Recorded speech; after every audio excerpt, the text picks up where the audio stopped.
नमो भगवते तस्मै कृष्णाय तन्मय रूप नाम विभेदेन जगत प्रणति श्रीमदाचार्य चरण श्री गोसाई जी पर उपस्थित भाग्यवान वैष्णव, अभी तो भाग्य भी आपके महत्व कहलाएंगे, क्योंकि भागवत कथा श्रवण लाभ ही भाग्य का ही प्रतीक है, सद्भाग्य का, और वो भी ब्रजमंडल में हो तो महत भाग्य। बहुत सुंदर कथाक्रम अभी आप सब श्रवण कर रहे थे। श्रीमद् भागवत दशम स्कंद में आनंद कंद प्रभु श्री कृष्णचंद्र के प्रागट्य महोत्सव का क्रम कथा में चल रहा है और आप श्रवण कर रहे हैं।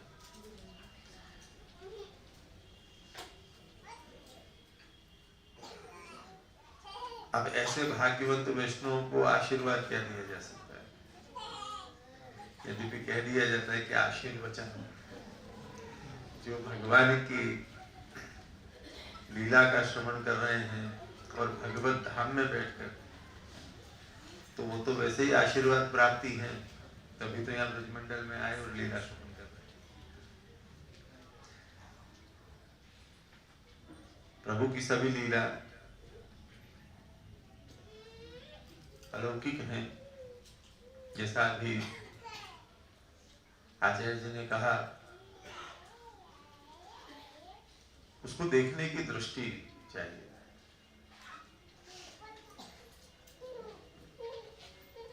चोरी होरी मान दान, ये सब लीला अलौकिक हैं भगवान श्री कृष्ण की, और भगवान श्री कृष्ण की ही लीला अलौकिक है ऐसा नहीं। श्रीमद् भागवतानुसार भगवान के प्रत्येक अवतार में जो भगवान के कार्य हैं वो सब अलौकिक है।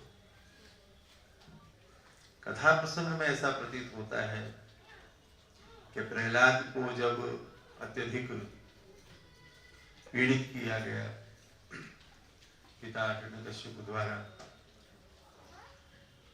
तो भक्त दुख असहिष्णु स्वभाव भगवान का है, अतएव आप स्तंभों में से प्रकट होकर और अपनो जनक प्रहलाद ये लीला करते हैं। पर इन सब कथा प्रसंग में जो हम श्रवण करते हैं, कथा भाग अलग है। ध्यान देना, कथा प्रसंग जो आप सुन रहे हैं वो अलग विषय है। वर्तमान समय में उस कथा का हमारे जीवन में जो परिवर्तन आना चाहिए उसमें उपयोग क्या है, ये समझना चाहिए।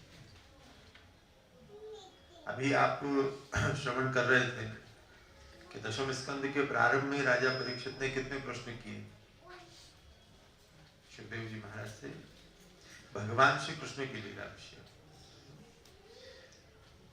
समयाभाव से सब प्रश्न अभी आपको कहे गए नहीं है, आप पर जैसे जैसे कथा आगे बढ़ेगी वो स्वतः आप समझ सकेंगे कितने प्रश्न थे परीक्षित के कृष्ण लीला विषय।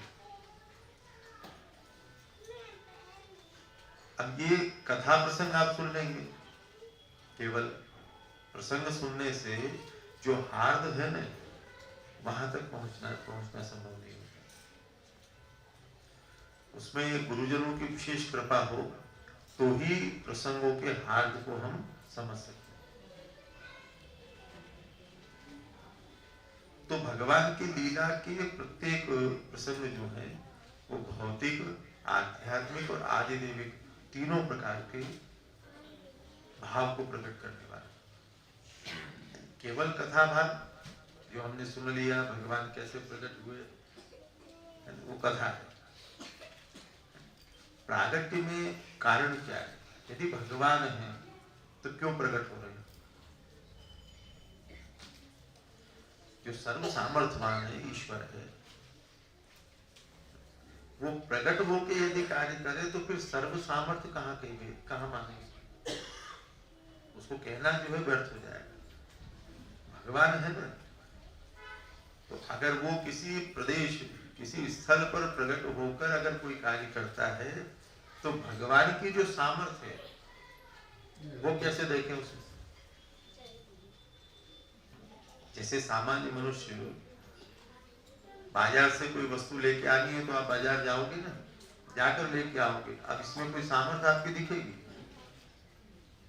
बाजार जाके वस्तु ले आए। वेद कह रहे हैं अपाणी पादो जमनो ग्रहिता। परमात्मा कैसा है कि हस्त नहीं है तो भी लेन देन करता है और चरण नहीं है तो भी गति करता है। ये ईश्वर की सामर्थ्य। तो फिर क्यों रामकृष्ण आदि रूप से वो प्रकट होता है? वो ईश्वर है, सर्वात्मा है, सर्वशक्तिमान है, तो किसी रूप को क्यों धारण करता है? जिसकी